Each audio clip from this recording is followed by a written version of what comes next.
영화의 한 장면인데요. 1997년에 나온 영화니까 벌써 20년도 훌쩍 넘긴 영화죠. 네, 영화 주인공은 이 맷 데이먼과 데니 드비토입니다. 원작은 법률가 출신의 소설가죠. 이 존 그리샴의 동명 소설을 영화화한 작품인데요. 프란시스 포드 코폴라 감독의 1997년작인 레인메이커입니다.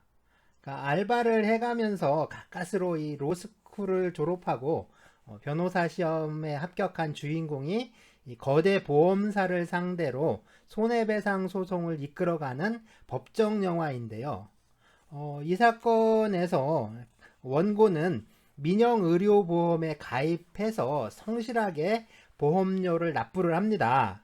하지만 아들이 병에 걸리자 보험회사에서 보험금의 지급을 거절하는데요. 결국엔 이 가난한 피해자의 아들은 백혈병에 걸려서 적절한 치료를 못 받고 사망하게 됩니다. 네, 법정 영화에서의 감동은 결국에 검사나 변호사가 많은 이제 어려움을 이겨내면서 그렇죠. 막판 뒤집기를 하면서 승소하는 장면이겠죠. 이 영화 역시 마찬가지인데요.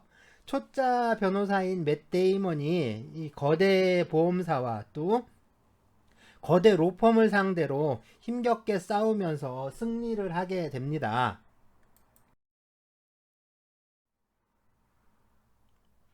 네, 영화 속의 이 사건은 손해배상 사건이고요. 배심 재판이 열립니다. 그래서 막판에 배심원들의 평결이 나오는데요. 지금 배심원 대표가 막 이제 평결 내용을 발표하는 순간입니다. 배심원 대표가 액츄얼 데미지즈 그러니까 이제 실손해배상이죠. 이 실손해배상으로 150,000 달러 그러니까 15만 달러를 인정을 하고요. 퍼니티브 데미지즈 그래서 징벌적 손해배상이죠. 5천만 달러를 인정합니다. 아마 현재 환율로 계산을 해보면 약 한 554억 정도 되나요? 뭐 그쯤 될 것 같죠? 네, 징벌적 손해배상인데요. 이 영화는 우리나라에서 이 징벌적 손해배상이나 또는 뭐 이 미국식 손해배상 제도에 대해서 많은 관심이 이제 막 증폭되던 1990년대 후반에 제작이 되고 또 개봉이 되었는데요. 특히 이 우리나라 사람들이 좋아한다는 배우죠. 이 맷 데이먼이 주연을 맡아서 더욱 인기가 많았습니다.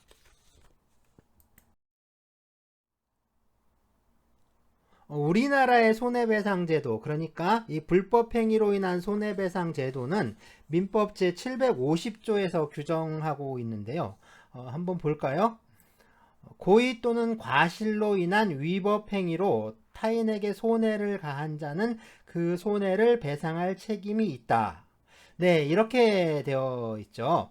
여기서 손해라는 표현이 두 번 나오는데요. 먼저 네, 타인에게 손해를 가한 자에서의 손해가 있고요. 다음으로는 그 손해를 배상해야 그러니까 그 손해를 배상할 책임이 있다라고 하는 그 손해가 또 있습니다. 자, 앞에 이 노란 동그라미에 있는 손해는 보통 이제 발생한 손해라고 할 수가 있고요. 그 다음에 뒤에 이제 빨간 동그라미 안에 있는 이 손해는 배상해야 할 손해라고 할 수 있겠죠. 물론 이 발생한 손해와 배상해야 할 손해의 문제가 이 두 손해의 관계 문제가 뭐 여기에서 그렇게 중요하진 않고요. 어쨌든 이 두 손해는 뭐 일단 같다고 할 수 있는데요. 뭐 이것처럼 우리나라의 손해배상 제도는 실제로 발생한 손해를 기초로 배상하게 됩니다. 그러니까 우리나라의 손해배상 제도는 이 실손해배상을 원칙으로 한다라고 할 수가 있죠. 앞에서 본 이 액츄얼 데미지지만 인정되는 거죠. 하지만 이 다른 나라의 손해배상 제도는 좀 다른데요. 뭐 특히 이제 이 미국은 아주 이제 독특한 편이라고 할 수가 있죠. 네, ALI. 뭐 좀 같죠. 무슨 뭐 투쟁단체, 뭐 리버레이션이 들어가는 뭐 그런 투쟁단체 같기도 하고, 아니면 무슨 이제 사회운동단체, 혹시 뭐 이제 그런 어떤 테러 단체 이름 같은가요? 네, 이건요. 아메리칸 로 인스티튜트라는 단체의 약자인데요. 보통 이 미국 법률협회라고 번역하고 있습니다. 그래서 미국의 이 법률가들의 단체인데요. 뭐 여기서 하는 일 중에 중요한 게 이 이제 리스테이트먼트라는 것을 편찬하는 일입니다. 뭐 이 리스테이트먼트가 뭐냐 하면 이게 이제 미국이란 나라를 보면은 이 영국과 마찬가지로 판례법 국가잖아요. 그래서 이 판례들을 좀 정리한 건데요. 그러니까 판례를 정리해서 마치 이제 우리 이제 대륙법계 여기 있는 그 법률처럼, 그러니까 법 조문의 형식으로 편찬을 하는 거예요. 이걸 리스테이트먼트라고 하는데요. 뭐 이런 작업을 한 게 거의 이제 한 100년쯤 됐고요. 상당히 많습니다. 뭐 계약법 리스테이트먼트니 뭐 불법행위법 리스테이트먼트니 해서 상당히 많이 이제 진행이 됐습니다. 네, 이게 그래서 이제 이 불법행위법 리스테이트먼트의 경우에는 뭐 지금 3차 작업을 하고 있거든요. 그래서 3차 작업이 진행되고 있는데, 네, 그래서 1차 리스테이트먼트가 나오고요. 그 2차 리스테이트먼트가 1960년대에 이게 공표가 됩니다. 그래서 이 2차 불법행위법 리스테이트먼트가 1차 리스테이트먼트를 대체를 해요. 그런데 이제 이 3차, 지금 3차 작업을 하고 있다고 했잖아요. 이 3차 리스테이트먼트는 2차 리스테이트먼트를 대체하는 게 아니라, 그러니까 이제 교체하는 게 아니라, 이 3차 리스테이트먼트는 이 2차 리스테이트먼트를 보강하는 형식으로 되어 있어요. 그러니까 아직까지 이 2차 리스테이트먼트의 효력이 있다라고 할 수가 있는데요. 물론 이 리스테이트먼트가 판례들을 결집하고 정리를 해서 그 원칙, 그러니까 판례의 원칙을 법 조문처럼 편찬한 것이긴 하지만, 그래서 법 조문의 형태로 되어 있긴 한데요. 이게 무슨 이제 법률이라든가 이런 것처럼, 그러니까 성문법처럼 그런 강행적 효력이 있는 건 아니에요. 그러니까 법으로서의 효력은 없습니다. 하지만 중요한 건 이 미국의 법률가들은 이 리스테이트먼트를 상당히 존중을 하고, 또 법관이 그 판결을 할 때도 이 리스테이트먼트에 있는 내용들을 인용을 해서 판결을 하기도 해요. 이게 이제 그 영국 법에서도 이제 영국 법원도 가끔씩 이제 이 리스테이트먼트를 인용하기도 하거든요. 그러니까 이게 어떤 그 미국의, 또 그러니까 영미 쪽에 있어서 상당히 권위가 있는 그런 법률 문헌이라고 할 수가 있는 거죠. 자, 이 손해배상 제도에 관해서는 2차 불법행위법 리스테이트먼트에 규정되어 있는데요. 이 불법행위에 대한 손해배상으로서 세 가지 유형의 손해배상 제도를 인정하고 있다라는 점이 좀 독특한, 그러니까 어떤 그 미국 법의 이제 특색을 보여주는 겁니다. 먼저 이 compensatory damage라고 하는데요. 이 compensation, 그러니까 이제 indemnity 또 restitution 뭐 이렇게 되어 있는데요. 이게 이제 번역을 하자면 이게 이제 보상, 뭐 배상, 회복 뭐 이런 식으로 번역할 수도 있긴 한데, 사실 따지고 보면 우리말로 보면 다 배상이라는 말하고 다 같아요. 그러니까 이제 우리 말에, 그러니까 우리 법의 개념, 그러니까 이제 대륙법적 개념으로 보면 이게 이제 배상이라는 하나의 이제 개념 또는 제도로 이렇게 통일되어 있는데, 영미 쪽에는 아직 이게 개념이 좀 많이 나눠져 있는 거죠. 뭐 그래서 조금씩 뭐 약간씩 차이는 보일 수 있는데요. 뭐 우리가 생각하기론 모두 그냥 배상이라고 생각을 해도 됩니다. 그래서 가해자가 가해 행위를 해서 피해자에게 실제로 발생한 손해를 배상하는 것을 말해요. 그러니까 이 actual damage죠. 이제 실손해배상이라고 할 수가 있습니다. 그래서 actual damage와 이 compensatory damage는 사실은 이제 같은 거라고 할 수가 있어요. 자, 우리말로는 보통 이 전보배상이라고 하는데요. 이 전보라는 말은 내가 갚아야 할 빚이 있다면 그 빚을 갚는다는 것을 말해요. 그러니까 이 전은 그 메운다라는 메꾼다, 뭐 메운다 이런 뜻이고요. 보는 채운다라는 뜻입니다. 그래서 이 채무를 갚는 걸 그 전보라고 해요. 다음은 이 노미널 데미지인데요. 이 노미널 데미지는 가해자가 그 위법한 불법 행위를 저질렀는데 이 피해자에게 이제 손해가 발생하지 않았을 때, 그러니까 다시 말해서 손해배상의 소송의 원인은 좀 인정이 되는데 이 전보배상을 받을 권리를 인정받지 못하는 거죠. 그래서 이런 전보배상의 권리가 인정받지 못하는 당사자에게 좀 주는 아주 적은 액수의 손해배상을 말합니다.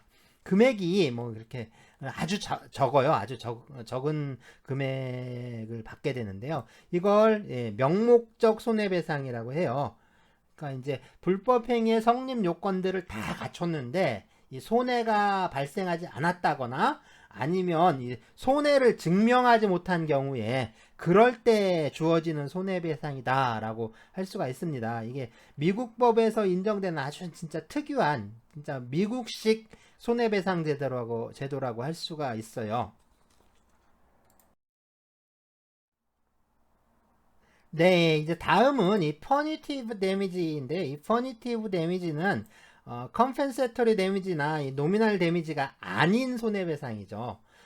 보면 이 outrageous conduct라고 했는데요. 아주 이제 그 터무니없는 행위, 그러니까 너무 충격적인 행위 또는 뭐 이제 아주 잔악한 행위를 말하는데요.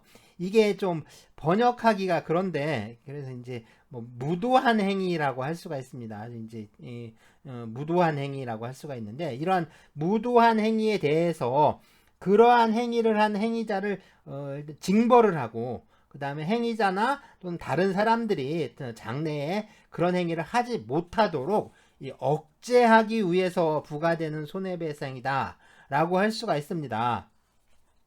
자, 바로 이러한 손해배상을 징벌적 손해배상이라고 하는 거죠.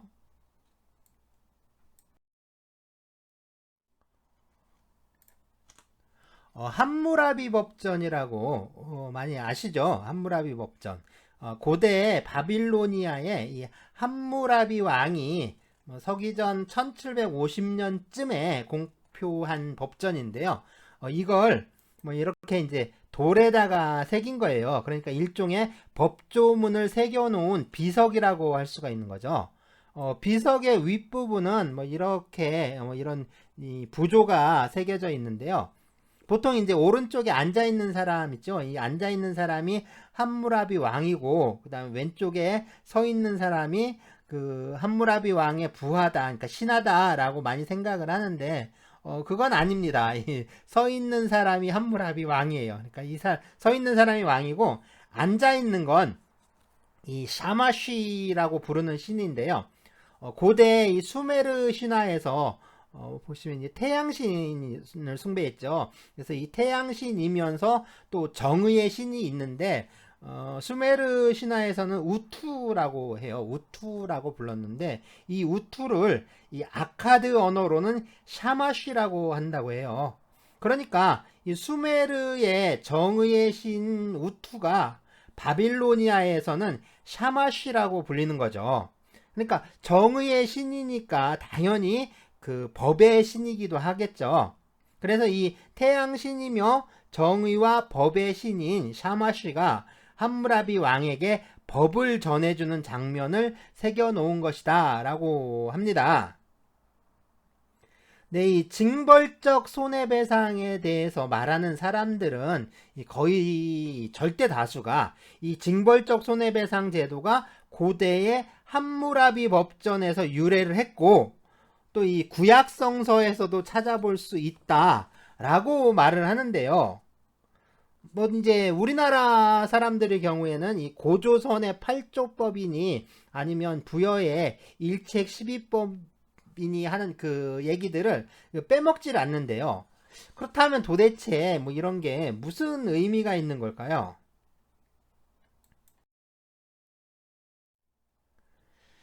네, 이 옛날 그 중국 춘추 시대에 이 정나라가 있었어요. 뭐 지금의 이 하남성 부근에 있었던 이 소국입니다. 우리가 이제 중국을 이 중원에 있는 나라라고 하는데 이 중원이 바로 지금 이 정나라가 있던 지역이라고 할 수가 있어요. 그러니까 정나라는 이 중원 한복판에 이렇게 있었던 거죠. 근데 당시에 그러니까 이 춘추 시대에 아니 뭐 그 이후에 이제 전국 시대까지도 이제 강대국이라고 할 수 있는 게 이 북쪽의 진나라. 그다음에 이게 이제 정나라를 기준으로 따지는 건데요. 이 북쪽의 진나라, 동쪽으로 이 산동의 그 제나라, 그리고 이제 남만이라고 불렀죠. 남쪽에 오랑캐 남만, 초나라. 그리고 이제 서쪽에 그 진나라. 이제 나중에 그 육국을 병합해서 통일을 하는 이 진나라가 있었는데요. 이 네 나라가 사실상 서로 경쟁을 하면서 대립을 했던 이 강대국이었던 거죠. 물론 이제 이 북쪽에 있던 진나라가 나중에 셋으로 갈라지는데요. 셋으로 갈라지기 전만 해도 상당히 강했던 나라입니다. 그래서 셋으로 쪼개지지만 않았더라면 그 서쪽의 진나라가 아니라 이 북쪽의 진나라가 중국을 통일할 수도 뭐 있었지 않나 뭐 이런 생각도 들어요. 어쨌든 이게 셋으로 갈라지는데요. 위나라, 한나라, 조나라 이렇게 이제 셋으로 나뉘는데 이 셋으로 나눠지면서 전국 시대가 시작되는 거예요. 그리고 이제 여기에 그 북경 쪽에 있었죠. 북경 쪽에 연나라가 가세하면서 전국 칠웅이 되는 겁니다. 하여튼 이 이제 정나라는 그 백작 국가였는데요. 백작 국가였는데 이 주나라와 같은 성인 그 희라는 성을 쓰는 나라예요. 물론 이제 북쪽의 진나라도 주나라와 같은 성을 쓰는 그 주의 종실인데요. 그러니까 왕실이었죠. 그런데 이 진나라는 그 이제 북쪽의 오랑캐들하고 많이 교류를 하게 되죠. 그래서 북쪽 오랑캐의 영향이 조금 많습니다. 진나라는 그렇고요. 그 다음에 제나라의 경우에는 이 제나라의 군주는 강태공의 후손이에요. 그래서 이 그 강씨, 그러니까 서쪽에서 이주한 강씨의 후손인데 어쨌든 그 백성들은 동이들입니다. 그 동쪽 오랑캐인 동이들이죠. 대개 이제 우리나라 사람들이 생각하기에 이 동이족 하면 우리가 이제 동이족이라고 생각을 하는데요. 이 동이족이라는 범주가 사실은 시대에 따라서 계속 변해 오는 거거든요. 그래서 뭐 은나라라든가 주나라 초기에 동이라고 하면 우리보다는 사실은 이 산동 지방이라든가 아니면 그 양자강 그 하류 지역에 있었던 이 오나라나 아니면 월나라를 가리키는 경우가 많아요. 그러니까 이제 제나라의 경우에는 이 중원에서 보면 이 동쪽의 오랑캐였던 거죠. 그리고 이제 초나라는 당연히 이 남쪽 오랑캐 그 남만이었고요. 그 서쪽의 진나라는 서융이라는 그 오랑캐 족속이었던 거죠. 그러니까 이 춘추 시대가 되면서 이 춘추 시대에 접어들면서 이 오랑캐들이 이 강성해지기 시작한 건데 이 정나라는 딱 그 중간에 딱 끼어 있었던 겁니다. 특히 이 북쪽의 진나라와 이 남쪽의 초나라에게 그 아주 괴롭힘을 많이 당하는데요. 그런데 이 진나라가 참 엉망진창입니다. 그래서 위에 이제 이 정나라가 참 그 엉망진창인데요. 그래서 북쪽에서 있는 그 진나라가 쳐들어오면 이 진나라한테 항복을 하고 조공을 바쳐요. 그러면 이제 초나라가 열받아서 또 쳐들어갑니다. 그러면은 초나라가 쳐들어오면 이제 초나라에게 항복을 하는 거예요. 그리고 이제 초나라에게 조공을 바칩니다. 그러면 이제 또 진나라가 가만히 있질 않죠. 또 쳐들어와요. 그러면 또 항복해요.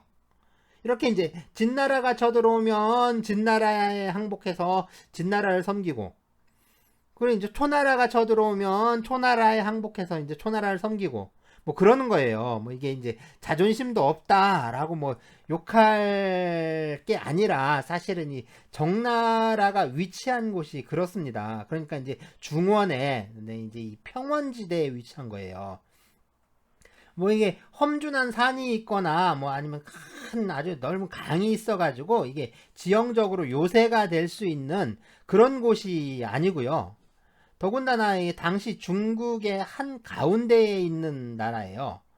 자, 이 한 가운데에, 이 중원의 한 가운데에 있는 나라가 만약에 이제 힘이 참 강하다, 아주 강성하다 할 때는 이게 쉽게 바깥으로 이렇게 뻗쳐나갈 수 있는 곳인데요. 반대로 이런 지역에서 힘이 약하잖아요. 그럼 언제 망할지 모르는 거죠. 이게 우리나라로 치면 이 백제와 같은데요. 이 백제가 힘이 강성할 때는 진짜 크게 성장해서 밖으로 크게 치고 나갈 수 있었죠. 그죠? 밖으로 막 크게 치고 나가서 이렇게 쭉 이제 산동이라든가 밑에 이제 5월이라든가 그렇죠? 그 다음에 이제 일본이라든가 아니면 북으로 치고 해서 그죠? 이제 고구려라든가 요서라든가 이런 지역까지 막 진출을 했었는데 그런데 이게 이제 백제가 힘이 빠지니까 힘이 약해지니까 그렇죠. 이제 고구려나 당나라가 이렇게 침입을 했을 때 그냥 쉽게 무너지고 말잖아요. 그러니까 이게 어떻게 보면 그러니까 백제가 위치했던 이 한반도 남부에서 그러니까 지금 남부에서 이 서쪽 지방 그렇죠. 서쪽 지방은 보면 대체로 보면 땅이 이게 험준한 산지가 없고 거의 이제 평지잖아요. 이제 평야지대, 평평한 지역이 많은 거예요. 그러니까 농사 짓기 좋고 아주 농업 생산량도 높죠. 그러니까 나라가 아주 쉽게 부강해지는데 그래서 이제 그럴 때는 이제 다른 나라의 문물들도 이제 금세 이제 잘 금방금방 받아들일 수 있는데 이게 이제 쇠퇴기가 되면 침략을 받으면 이제 방어할 역량이 딸리는 거죠.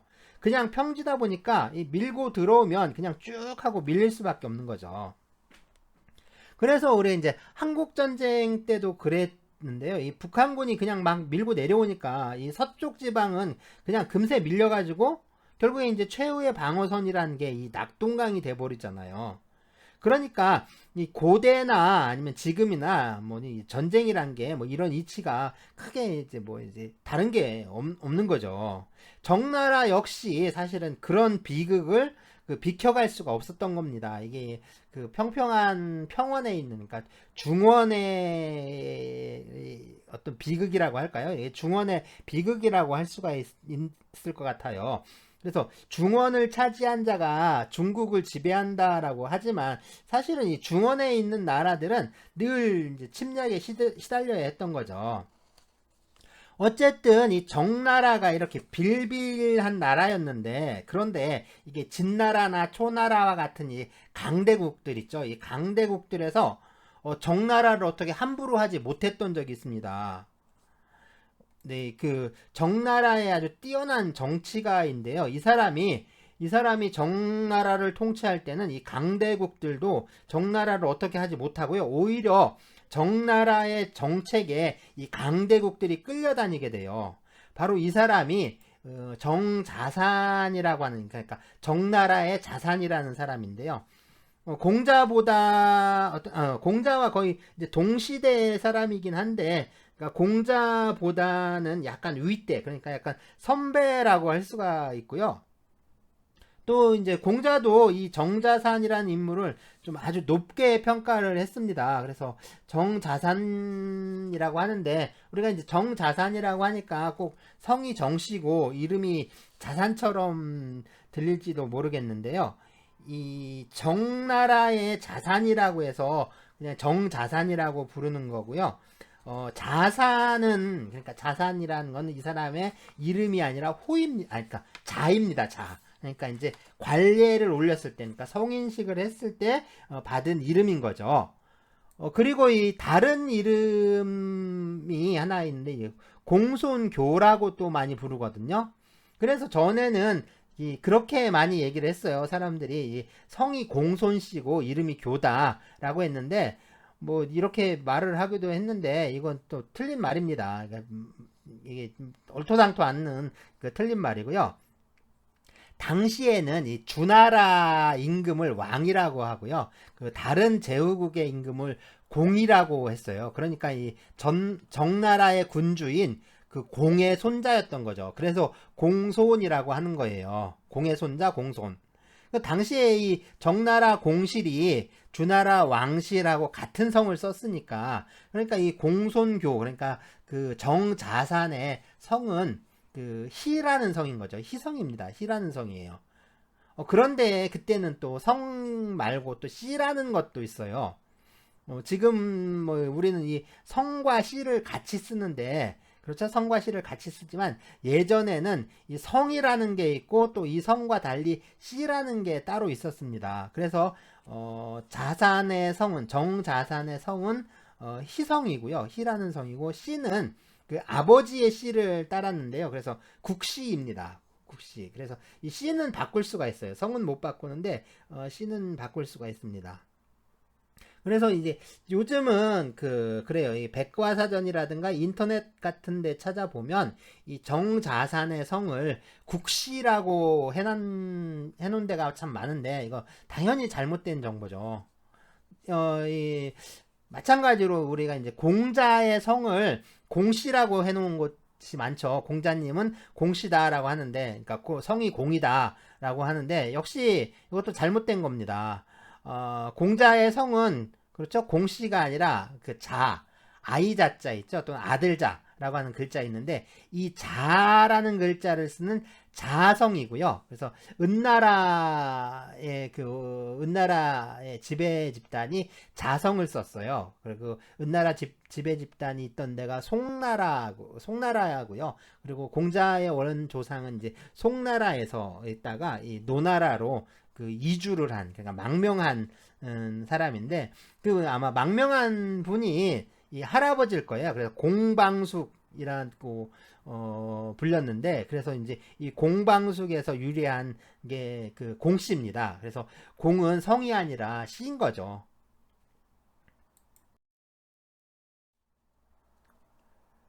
정자산이 이 정나라의 집정, 그러니까 요즘식으로 하면 총리나 수상이라고 할 수 있는데요.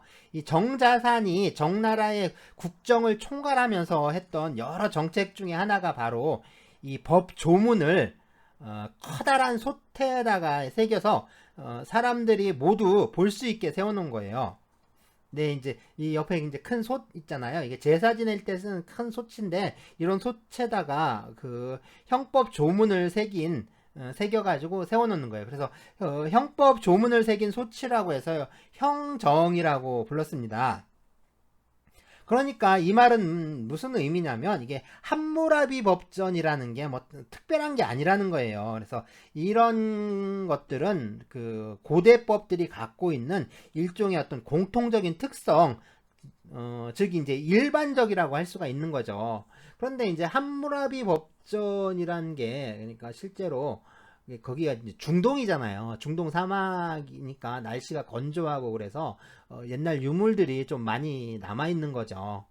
사실 뭐 이제 우리나라 같은 경우에는 그렇죠. 이게 이제 날씨가 많이 습하고 그러니까 거의 많이 썩게 되는 거죠. 그래서 이제 유물 같은 경우에는 그쪽 지방이 좀 많이 남아 있고 출토가 될 수가 있습니다.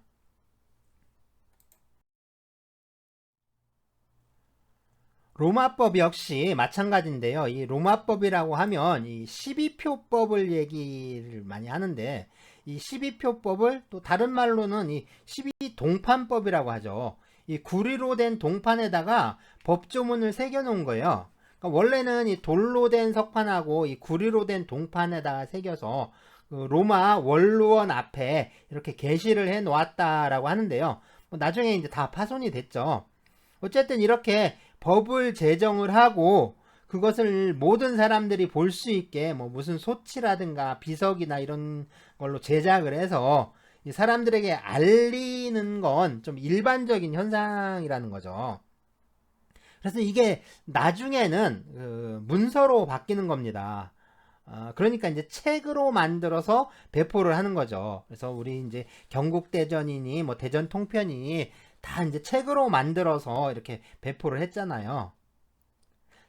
자, 그런데 이제 또 그런 말들을 또 많이 합니다. 세 배를 배상해라, 또는 뭐 5배를 배상해라, 아니면 뭐 12배를 배상해라, 이런 게 예전부터 있었던 거다. 그러니까 이 고대법에서부터 유래한 제도다. 뭐 이렇게 말을 합니다. 그래서 함무라비 법전에도 있고, 구약성서에도 있고, 뭐 로마법에도 있고, 뭐 그렇다라고 얘기를 하는데, 이러한 방식들 사실은 그렇죠. 이제 무언가 이렇게 손해배상 제도에 대해서 이 고대법을 거론하는 이런 이렇게 기술 방법이, 그러니까 역사를 그렇게 이제 서술하는 방법이, 이 손해배상 제도, 특히 이제 이 징벌적 손해배상 제도가 역사적으로 아주 오래된 제도다라는 그런 점을, 이제 그런 점에서 이게 좀 제도적 정당성을 찾기 위한 것인지, 아니면 그냥 이건 역사적으로 좀 오래된 거다, 그냥 역사적 유물이다,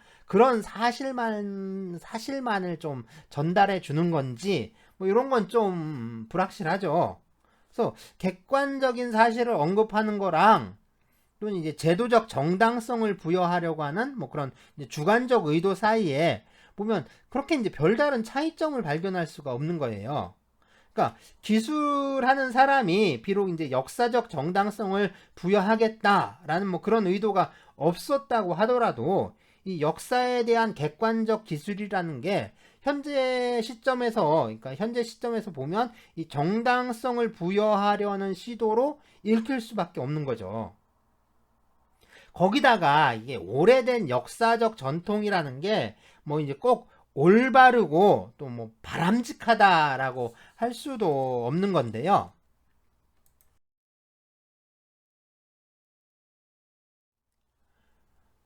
네, 어딘지 짐작은 가시죠? 뭐 이 지구상에 있는 어느 대륙, 뭐 또 그 대륙의 어느 곳에 뭐 어떤 사람들의 이야기입니다.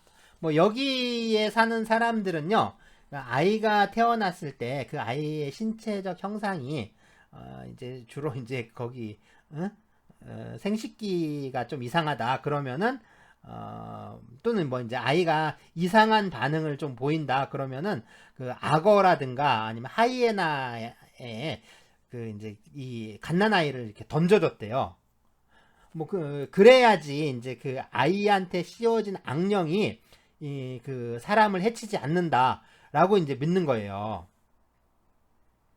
그런데 이제 생각을 해보면, 그러니까 우리가 발생한 손해의 3배를 배상시키는 게 좀 이제 현대적이고 또 합리적인 손해배상 제도다라고 생각을 하는데요. 그리고 이러한 제도는 역사적으로 좀 오래된 제도다라고 합니다. 그렇다면 이 3이라는 숫자는 어디서 나온 걸까요? 왜 하필이면 3인 걸까요? 아니면 왜 5이고, 또 어떤 때는 뭐 9이 되고, 또는 뭐 12이 되고 그러는데, 왜 이 9이고 12이고 5이고 3이고 3이고 뭐 이런 건지, 이게 조금 그렇죠. 왜 그런 건지 궁금하게 되는 거죠. 사실 우리는 왜 꼭 셋인지 아니면 5배인지 그 이유에 대해서 알 수는 없는데요. 다만 우리가 알아낼 수 있는 건 그런 겁니다. 이 현대인인 우리와 또 현대사회의 산물이 좀 합리적일 것이라고 생각하는 거, 그건 사실 우리의 착각이라는 거죠. 뭐 3배를 하든 5배를 하든 또 뭐 그게 몇 배가 되든 간에, 그래서 뭐 이 징벌적 의미가 부여된 이 몇 배라고 하는 그 의미, 그거는 사실은 그 과장된 뭐 일종의 착시 현상에 불과하다는 겁니다. 그러니까 이제 우리가 현대인이다 보니까 이 3배, 그러니까 3이라는 숫자에 대해서 그 현대적 의미를 부여함으로써 나타나는 그 일종의 착시 현상이라는 거예요. 이렇게 이제 사실 우리가 몇 배라고 할 때의 이 몇 배는, 이게 이제 징벌적 의미라기보다는 사실은 이 고대법에서부터 이게 쭉 내려오는 어떤 고대법에 남아 있는 이 주술적 의미가 더 강한 것이라고 할 수가 있어요.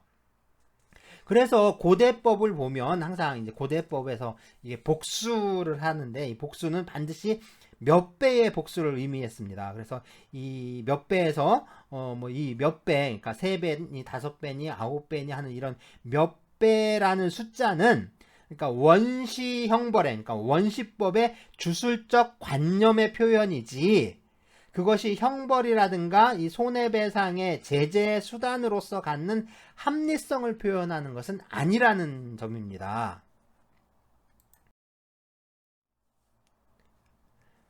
자, 그리고 이 미국이란 나라를 보면 이 미국은 유럽의 이민자들하고 또 그 후손들에 의해서 건국된 나라죠.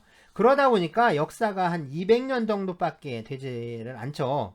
200년이 조금 넘나요? 뭐 어쨌든 그 정도 되는데, 그래서 그런지 이 다른 나라의 긴 역사에 대해서 일종의 그 열등감 같은 걸 느끼고 있는 건 아닌지 뭐 하는 그런 생각이 들 때가 좀 종종 있어요.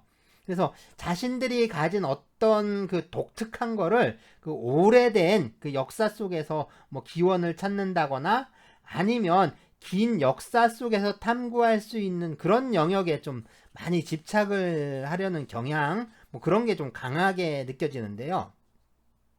이 미국이라는 그 한 국가의 역사를 넘어서 아주 긴 시간이죠. 아주 긴 시간의 흐름 속에서 뭐 이제 자신들의 그 존재적 의미를 좀 찾으려고 한다.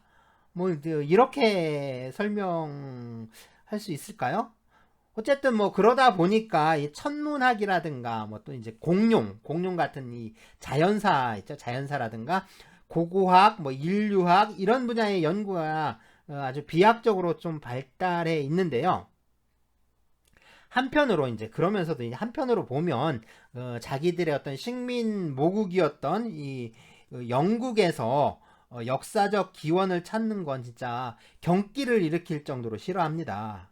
그래서 우리가 이 징벌적 손해배상을 다루는데요. 이 징벌적 손해배상은 사실 이제 미국식 손해배상 제도다라고 해도 틀린 말은 아니에요.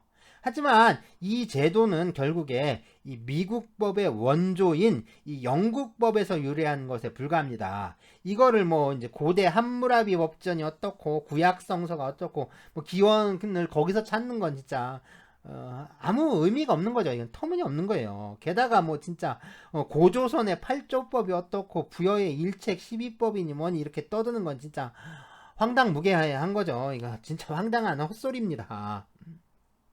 그래서 미국인들은요, 이 영국법이라든가 또는 우리 현대법의 기원이 좀 로마법인데, 이 이제 현대법의 기원이 된 로마법보다 더 좀 오래된 전통을 찾고 싶으니까 이 함무라비 법전이니 뭐 구약성선이 하는 데서 좀 기원을 끌어들이는 것이다 라고 할 수도 있는데, 사실 이런 건 그냥 자연사 박물관에 있는 공룡의 이 뼈다귀 화석 있죠. 그 이상의 의미는 없는 거죠. 그러니까 그냥 재미는 있지만 그게 재미가 있긴 한데 역사적 교훈을 찾을 수는 없는 겁니다. 네, 미국 법의 모체는 영국의 커먼로라고 할 수가 있고요. 이 징벌적 손해배상 제도 역시 이게 아무리 뭐 이것저것 끌어다가 뭐 치장을 한다고 해도 이게 이제 18세기의 영국 법원 판결 뭐 그 이전으로 거슬러 올라가지가 않습니다. 이 18세기에 영국에서 이 공무원들이 좀 문제였는데요. 이게 좀 공무원들이 뭐 억압적이고 뭐 아니면 독단적이거나 또 위헌적인 조치를 취했을 때 영국 법원이 이걸 좀 제한을 하려고 했어요. 그러니까 이제 시민의 자유권을 좀 보장하기 위해서 이 영국 법원에서 좀 독특한 손해배상 판결을 하기 시작한 건데요. 이러한 손해배상을 영국에서는 익젠플로리 데미지라고 이제 불렀어요. 이 익젠플로리는 뭐 모범적인 또는 가혹한 뭐 본보기를 보이는 뭐 이런 뜻이죠. 그래서 모범적 손해배상이라고 번역하는 사람도 있기는 한데요. 뭐 일종의 근데 근데 이제 그런 거죠. 뭐 일종의 시범 케이스라고 할 수 있는 거죠. 그래서 본보기 손해배상이라고 지금 번역을 했습니다. 이 본보기 손해배상. 그래서 이 본보기 손해배상에 대해서 이 영국 법원이 제시한 이 세 가지 원칙이 있는데요. 먼저 공무원들이 좀 억압적이거나 독단적인 또는 위헌적인 조치를 취해야 합니다. 자, 이런 공무원들의 조치가 있고요. 다음으로 이 가해자가 위법한 행위를 했는데 뭐 이로 인해서 그 피해자에게 손해가 발생했어요. 그리고 또 이제 가해자가 이익을 얻었는데 이 이익이 이제 가해자가 얻은 이익이 피해자의 손해보다 훨씬 큰 경우입니다. 자, 그리고 세 번째는 본보기 손해배상에 대한 성문법적인 근거가 있는 경우에 이 본보기 손해배상을 판결할 수가 있어요. 물론 이제 지금 현재 영국의 본보기 손해배상은 미국의 징벌적 손해배상과는 다른 제도라고 해야 하는데요. 미국의 징벌적 손해배상이란 건 이 영국의 본보기 손해배상 사례에서 유래하긴 했는데 이게 유래하긴 했지만 미국에서 좀 독자적으로 발전한 제도라고 할 수가 있습니다. 또 이 영국의 손해배상 제도 중에 특색이 있는 게 이 aggravated damage라는 건데요. 이 가중적 손해배상이라고 할 수가 있습니다. 이 가중적 손해배상 제도는 이게 종종 보면 이 징벌적 손해배상 제도로 오해를 받기도 하는데요. 하지만 이 가중적 손해배상은 징벌적 손해배상과는 다르고요. 또 본보기 손해배상과도 좀 다른 제도라고 할 수가 있어요.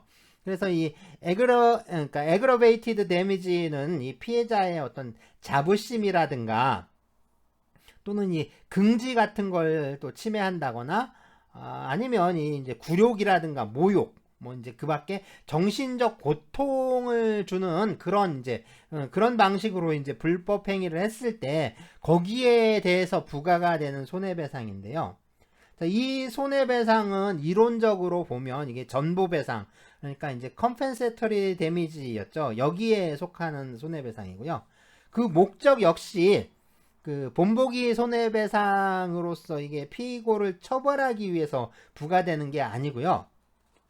이 가중적 손해배상은 피고의 고압적 행동으로 인한 어떤 부가적인 그런 피해를 전보하기 위한 목적에서 부과되는 것이다 라고 할 수가 있습니다. 그러니까 이건 징벌적 손해배상하고 관계가 없는 거죠. 그런데 이게 또 왜 문제냐면 이 미국이란 나라가 이게 연방국가다 보니까 이 주마다 법이나 제도가 다 달라요. 그래서 우리가 그렇죠. 이제 퍼니티브 데미지다 해서 이게 징벌적 손해배상이라고 했는데 이게 명칭이나 제도가 통일된 게 아니라 좀씩 이제 다 다르다는 겁니다. 그래서 이 본보기 손해배상이나 뭐 가중적 손해배상이란 명칭도 사용되고 있다. 뭐 이제 그런 점에서 주의를 해야 하는 거죠. 네, 영국에 로 커미션이라는 기관이 있는데요. 보통 법위원회라고 번역을 하는데 이 기관에서 그 오래전에 이제 이 가중적 손해배상이라는 표현이 좀 그러니까 말을 좀 바꾸자라고 했어요. 그래서 damage for mental distress 그러니까 정신적 고통에 대한 손해배상이라고 이렇게 바꾸자라고 개혁안을 냈는데요. 이게 이제 본보기 손해배상 제도도 뭐 그대로 또 유지는 하는데 이 명칭을 또 퍼니티브 데미지라고 이름을 좀 바꾸자라고 했습니다. 근데 이제 이 영국 정부에서 이 개혁안을 좀 거절을 해서 그냥 백지화 시켜 버렸어요. 사실 이 징벌적 손해배상 제도의 기원이 이 영국식 손해배상 제도에서 유래한 것이다라고 할 수는 있지만 그게 이제 기원은 거기라는 거지. 이 징벌적 손해배상 제도 자체는 좀 미국식의 어떤 미국의 진짜 독특한 손해배상 제도라고 할 수가 있어요. 여기서 주의해야 할 것은 바로 징벌적이라는 개념인데요. 세계 여러 나라에서 이 징벌적이라는 용어를 사용하고 있다는 겁니다. 하지만 이게 이제 우리가 생각하는 그러니까 우리 사회에서 법률 전문가가 아닌 그죠? 그러니까 일반 시민들이 생각하는 이 징벌적 손해배상 제도는 이 미국식 손해배상 제도를 의미한다는 거죠. 다시 말해서 이 징벌적 손해배상이라고 하면 다들 이 퍼니티브 데미지를 이제 떠올린다는 겁니다. 그러면 먼저 이 미국식의 징벌적 손해배상 제도, 그러니까 퍼니티브 데미지에 대해서 좀 알아보기로 하죠. 네, 징벌적 손해배상, 퍼니티브 데미지에 대해서 이렇게 정의되고 있는데요. 피고가 개의치 않는 태도나 악의에 의해 또는 속임수를 써서 행동하였을 때 이 실손해배상에 부과하여 부과되는 손해배상이다 라고 합니다. 이거는 이 블랙로 딕셔너리라는 그 미국의 아주 유명한 그 법률 용어 사전에 나오는 설명이에요. 그러니까 이게 그 미국의 오리지널한 설명인 거죠. 미국의 이제 정통파의 이제 설명입니다. 그래서 여기에 그래서 보시면은 레클리스니스, 멜리스, 그다음에 디시트 이렇게 나오는데 레클리스니스는 그러니까 이제 남들이 어떻게 되든 상관없이, 그러니까 뭐 그렇죠, 이제 다치든 말든 뭐 그런 거 뭐 죽든 말든 이런 거 전혀 개의치 않고 자기 멋대로 행동하는 태도를 말하죠. 그리고 멜리스라는 거는 진짜 악의나 악감정 같은 거죠. 이제 남을 해치려고 하는 그런 그 악의를 말하는 거고, 디시트는 속임수를 쓰는 겁니다. 그러니까 이게 이제 우리가 이제 불법행위라고 할 때 이제 고의나 과실 말고도, 그러니까 다른 고의와 과실 이외에 이런 주관적인 상태가 필요한 거예요. 그러니까 이러한 주관적인 심리 상태가 인정될 때 징벌적 손해배상을 시킬 수 있다는 거고요. 또 중요한 게 여기 보시면 in addition to actual damage라고 했죠. 이 말은 이제 앞에 우리가 그 레인메이커 영화 그 본 것처럼 이 actual damage는 얼마, 그 다음에 punitive damage 얼마, 이런 식으로 따로따로 배상시킨다는 말입니다. 그러니까 징벌적 손해배상은 이 실손해배상과 상관이 없는 거예요. 그러니까 실손해배상과 아무런 상관없이 이 실손해배상하고 함께, 그러니까 여기다 덧붙여서 별도로 배상시키는 것이라고 할 수가 있는 거죠.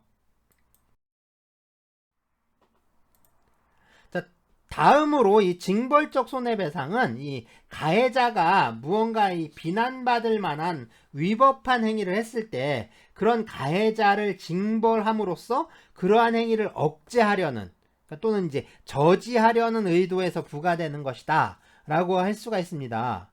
그러니까 이 징벌적 손해배상은요, 이 불법행위에만, 특히 이제 고의적인 불법행위에만 부과될 수가 있고, 이 계약 위반으로 인한 손해배상은 적용되질 않는데요. 이게 그 저희가 이제 지난 시간에 이 계약 책임과 불법행위 책임이 서로 겹칠 수가 있느냐, 이런 문제에 대해서 얘기를 했었죠. 그래서 이 독일법의 경우엔 아예 그런 사건이 발생할 수가 없는 구조로 되어 있다라고 했고요. 프랑스법은 두 개의 책임이 서로 겹치는 것을 허용하지 않는다라고 했습니다. 하지만 이 영국법이라든가, 그러니까 우리나라의 경우에는 이 계약 책임과 불법행위 책임이 서로 겹치는 경우가 자주 발생한다라고 했죠. 자, 이러한 경우라고 할 수가 있는데요. 이 이제 계약을 좀 고의적으로 위반하는 것은 동시에 불법행위가 될 수 있다 라는 것을 이 영국법, 그러니까 영미법에서도 인정을 해요. 그러니까 영국이나 미국법에서도 고의적인 계약 위반은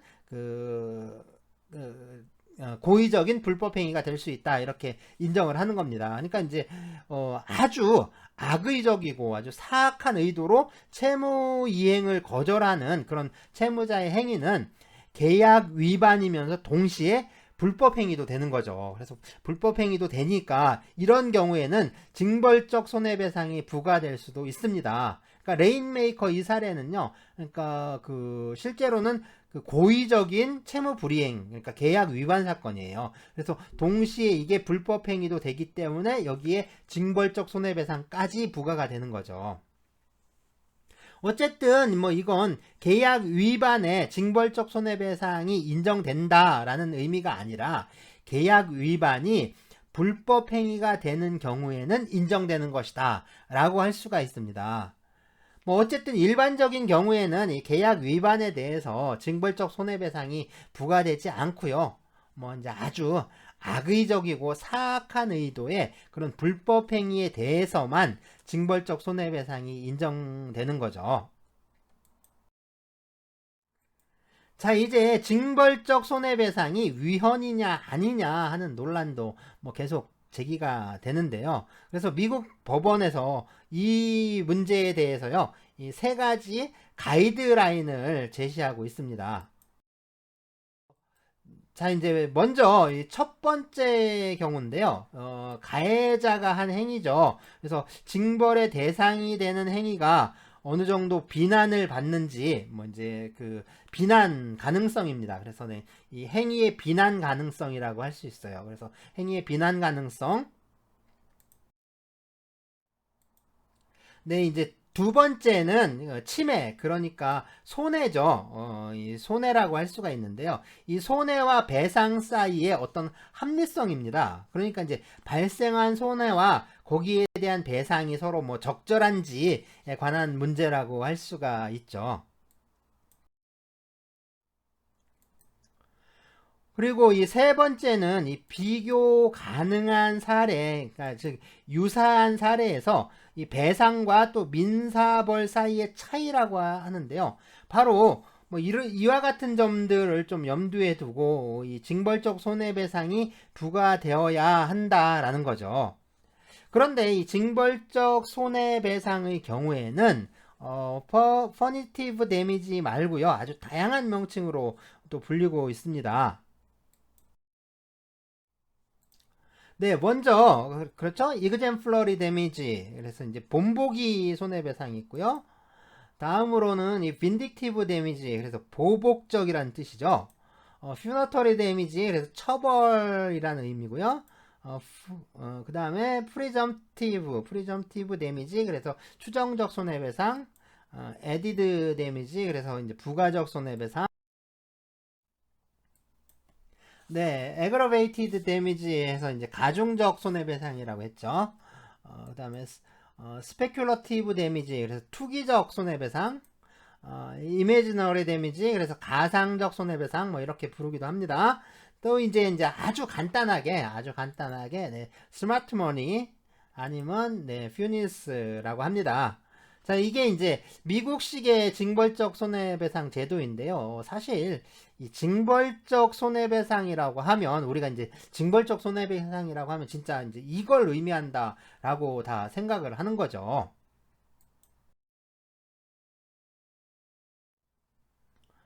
자, 우리나라에서 이 징벌적 손해배상에 대한 관심이 진짜 폭발적으로 증가하게 된 게 바로 이 가습기 살균제 사건 때문인데요. 이 가습기 살균제에 그 이제 독성 물질이 들어 있었죠. 그래서 이 독성 물질로 인해서 폐 손상이 발생을 한 겁니다. 그러니까 이 폐 섬유화 현상이 나타났는데, 그래서 이제 그 특히 이제 산모들하고 영유아들이, 그러니까 갓난아이나 이런 아이들이 참 사망을 하거나 아주 또 심각한 폐질환을 앓게 되는 사건들이죠.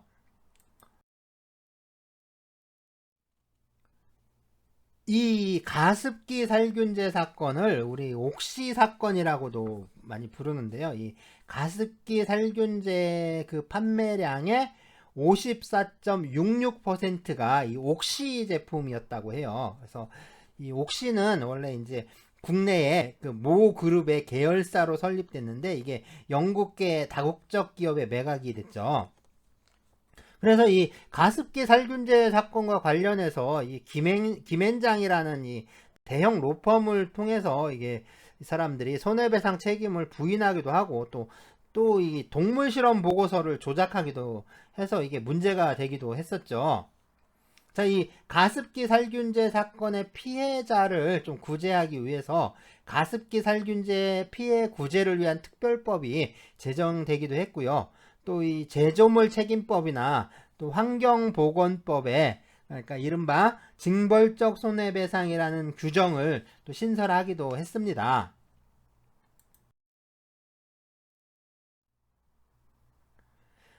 자, 우리나라에서 이 징벌적 손해배상이라고 해서 도입한 게 2011년 3월 29일에 이 하도급 거래 공정화에 관한 법률에서부터인데요.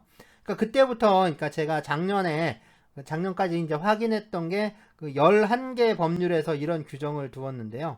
지금은 뭐 언론사의 가짜 뉴스에 대해서 규제하자라는 취지로 뭐 이러한 징벌적 손해배상을 도입하자라고 하고 있는 거죠.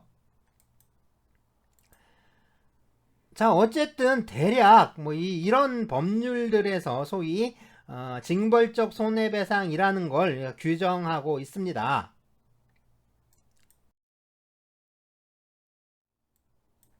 자, 대부분의 법률 규정을 보면 그 이제 실제 손해의 3배의 범위 내에서 손해배상 액수를 정하도록 하고 있는데요. 자, 그렇다면 이게 이제 징벌적 손해배상일까요? 이렇게 실제 손해의 3배 배상하는 것을 우리 이제 트리플 데미지 또는 이제 트래블 데미지라고 부르는데요. 보통 3배 배상이라고 번역합니다. 자, 이런 것처럼 실제 손해의 몇 배를 배상하는 것을 이 멀티플 데미지라고 해요. 그러니까 3배를 하면 트리플이라고 했으니까 그러니까 2배면 더블이죠. 뭐 이런 것처럼 2배든 3배든 뭐 아니면 5배든 뭐 9배, 12배 뭐 실제 손해의 몇 배를 배상시키는 것을 이 멀티플이라고 하고요. 배액 배상 또는 이 배수 배상이라고 번역을 합니다. 전에는 이 배수배상이란 용어가 거의 일반적이었어요. 다 이제 배수배상이라고 불렀는데, 이 배수배상이라는 말이 좀 어감도 좀 그렇고, 그 의미도 이 손해배상 액수를 정하는 거니까, 이 배수배상보다는 이게 배액배상이라고 하면 좀 어떨까. 그래서 이제 배액배상이란 말이 좀 좋겠다라고 싶어가지고요. 제가 논문을 쓰면서 이게 배액배상이라고 좀 고쳐놨습니다.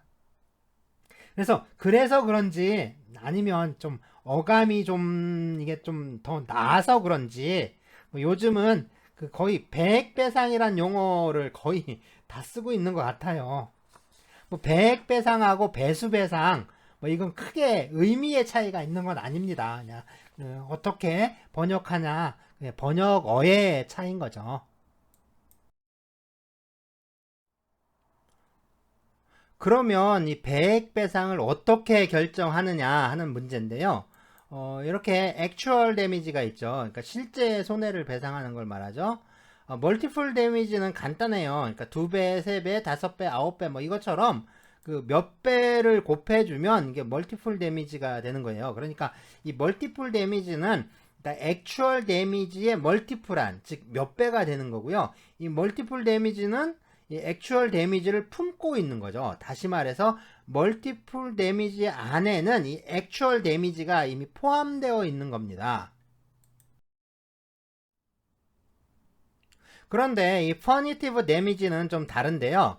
그러니까 액추얼 데미지가 있어요. 이건 그냥 액추얼 데미지인 거죠. 그리고 이 퍼니티브 데미지가 있는데요. 이건 그냥 퍼니티브 데미지인 거예요. 이 두 개는 그 서로 관계가 없어요. 아무런 관계가 없는 거예요. 그러니까 액추얼 데미지는 액추얼 데미지대로 배상을 하고 퍼니티브 데미지는 퍼니티브 데미지대로 배상을 하는 겁니다. 그래서 이 멀티플 데미지라면 이 멀티플 데미지를 배상을 하면 액추얼 데미지까지 다 배상이 되는데 이 이제 퍼니티브 데미지 경우에는 액추얼 데미지를 따로 배상을 해야 하는 거예요. 자, 이 퍼니티브 데미지 있죠. 이 징벌적 손해배상의 가장 큰 특징인데요. 이 퍼니티브 데미지를 퍼니티브 데미지로 존립하게 해줄 수 있는 그런 특징입니다.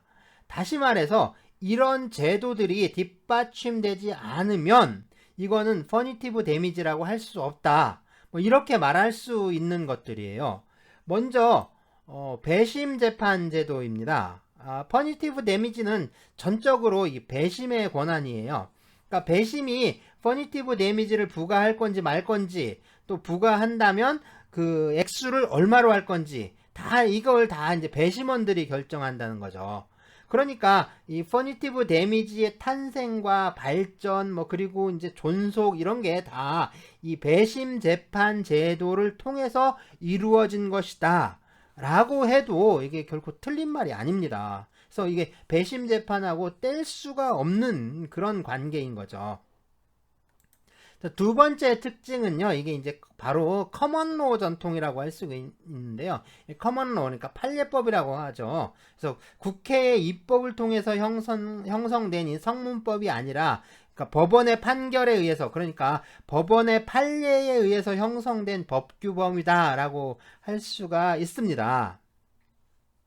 그래서 이 퍼니티브 데미지는 원칙적으로 제한이 없습니다. 액수에 제한이 없어요. 액수에 제한이 없다고 해서 그러니까 피고가 부담할 수 없을 정도로 아주 과중하게 부과를 시키면 그렇게 이제 배상액을 그렇게 이제 부과를 하면 그러니까 피고는 그 손해배상을 감당할 자력이 없으니까 나중에 이제 피해자가 오히려 손해배상을 받을 수 없게 되잖아요. 그러면 이 손해배상을 부과하는 의미가 없어지죠. 그러니까 이 퍼니티브 데미지는요, 이거 퍼니티브 데미지를 부과하기 전에 이 피고의 자산에 대해서, 그러니까 재산 상태에 대해서 먼저 조사를 하게 됩니다. 그리고 이제 가장 큰 특징은 이거는 어쨌든 액추얼 데미지, 그러니까 실제 손해와는 아무런 상관이 없다는 점이에요. 자, 그렇다면 이 멀티플 데미지는 어떨까요? 이 퍼니티브 데미지가 이 커먼로를 근거로 해서 부과된다 라고 했는데요. 이 멀티플 데미지는 그 다른 말로는 이 스테이튜토리 데미지라고 하는데요. 스테이튜토리 데미지라고 많이 부르는데 이거는 그러니까 법령상의 손해배상 또는 법정 손해배상이라고 이렇게 번역을 합니다. 그러니까 법률의 규정에 의해서 인정되는 손해배상이란 거죠.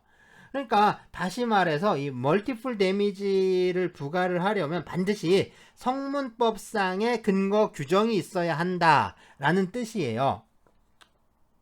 당연히 이 성문법에는요, 이 멀티플 데미지에 대한 근거 규정을 두고 있으면서 동시에 그에 대한 제한 규정이 함께 규정되어 있는데요.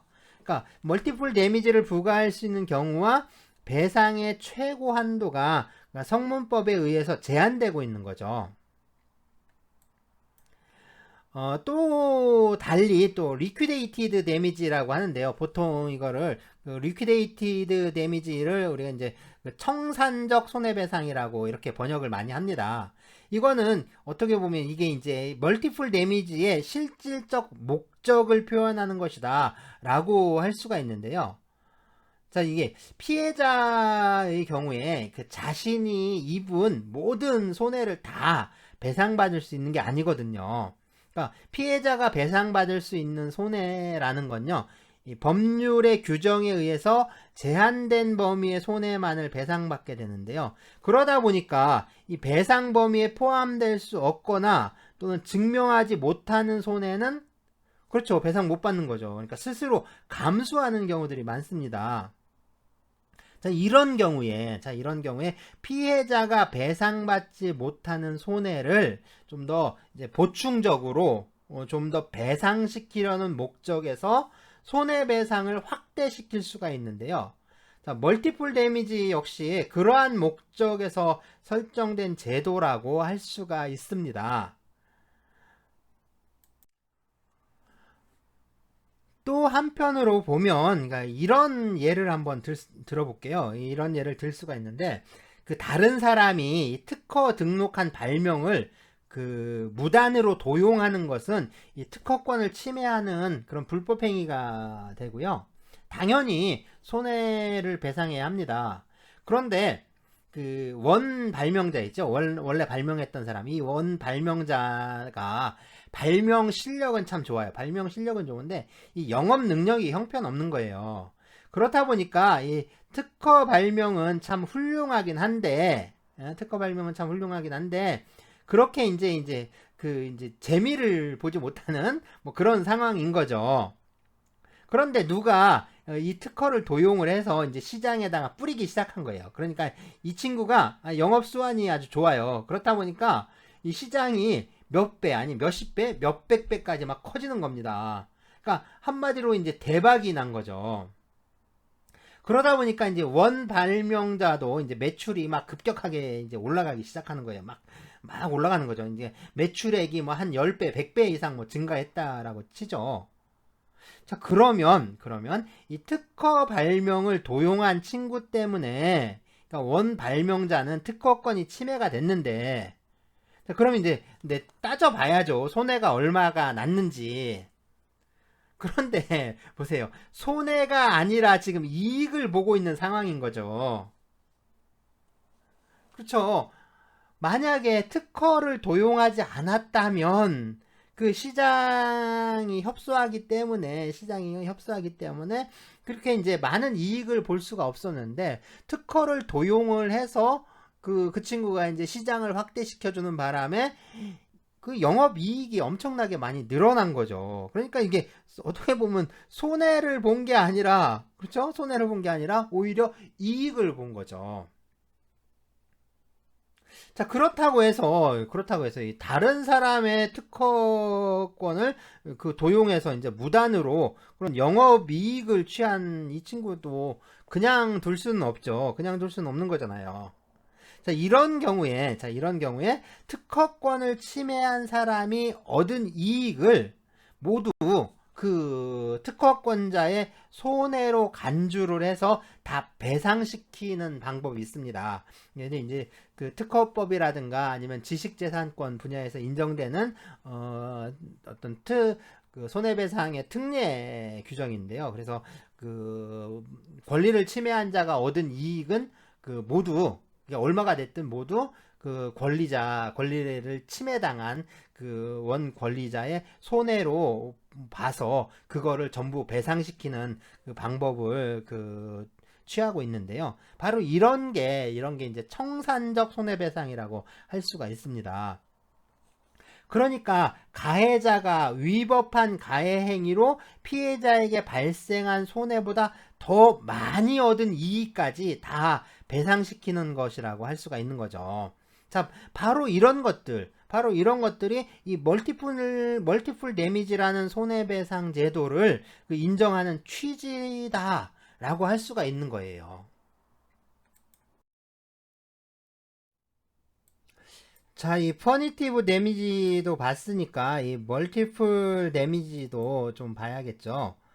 보시면 2배 배상이나 3배 배상과 같은 그 배액 배상은 이 사실 발견자에 의해서 팩트 파인더를 사실 발견자라고 했는데요. 이 팩트 파인더, 그러니까 사실심에서 우리 같은 경우엔 1심하고 2심이죠. 그래서 이 사실심에서 사실관계를 좀 확정을 하고 그걸 또 심리하는 어떤 법관이나 또는 배심을 의미하는 것이라고 할 수가 있어요.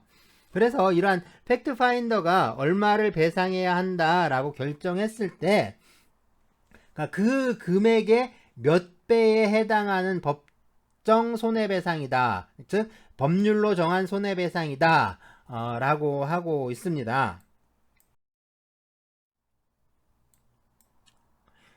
이 법률의 규정에 의해서 배상 책임의 한도를 정해 놓은 건데요. 그렇죠. 이 statutory multiple damage는 이 punitive damage와 이제 다르다. 그러니까 이제 punitive damage에는 배상 액수가 얼마다 또는 뭐 몇 배다 뭐 이렇게 고정된 액수가 있는 게 아니고 뭐 거기에 대한 어떤 제한도 없다는 거예요. 하지만 멀티플 데미지에는 뭐 이런 것처럼 이렇게 이런 게 이제 제한된다라는 의미죠. 자, 이제 기능에 대한 설명인데요. 이 멀티플 데미지는 이 액수가 고정되어 있다 보니까 이 불법 행위에 대한 억제 기능이 떨어질 수밖에 없는 거죠.